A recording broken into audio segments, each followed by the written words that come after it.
Il était une fois, dans un village yoruba pittoresque du Nigeria, une jeune femme nommée Adewele, réputée pour sa beauté et son intelligence.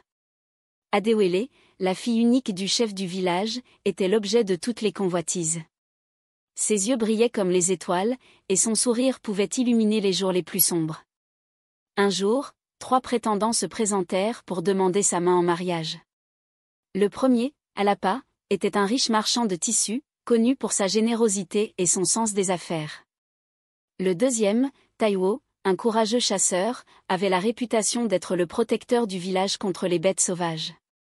Le troisième, Olaolu, était un poète et musicien talentueux, dont les chansons faisaient pleurer les cœurs les plus endurcis. Chacun des prétendants avait préparé un cadeau unique pour impressionner Adewele et sa famille. Alapa arriva avec des coffres remplis des plus beaux tissus et perles du pays, espérant éblouir Adewele par sa richesse. Taiwo offrit une magnifique peau de léopard qu'il avait chassée lui-même, symbolisant sa bravoure et son habileté.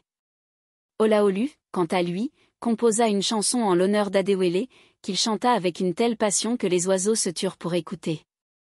Adewele, bien que touchée par les efforts de chacun, ne pouvait se résoudre à faire un choix.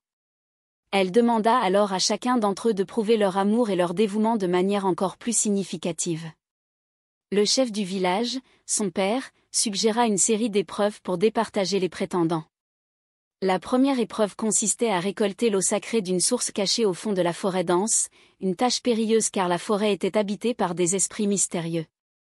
Alapa, malgré ses efforts, se perdit dans la forêt.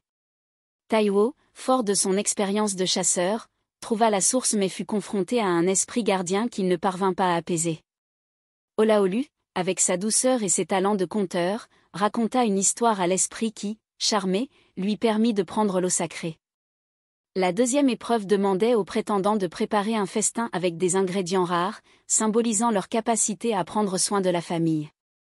Alapa, bien qu'habitué au commerce de denrées rares, échoua à cuisiner quelque chose d'exceptionnel. Taiwo, habile avec le gibier, prépara un plat délicieux mais ordinaire. Olaolu, utilisant sa créativité, concocta un festin mêlant saveur et histoire, captivant tous les invités. Finalement, la troisième épreuve consistait à démontrer leur amour et leur respect pour les traditions yoruba en dansant et chantant lors d'une cérémonie. Alapa, maladroit et peu familier avec les traditions, échoua à impressionner.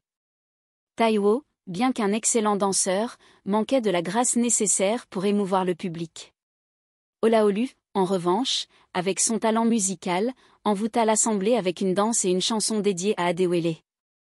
Impressionnée par le cœur et la créativité d'Olaolu, Adewele fit son choix. Elle déclara qu'elle souhaitait épouser celui qui avait non seulement prouvé son amour mais avait également démontré une compréhension profonde des valeurs et traditions de leur peuple.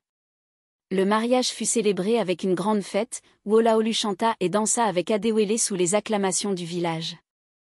Les 2 autres prétendants, bien que déçus, respectèrent la décision d'Adewele et devinrent ses amis et alliés.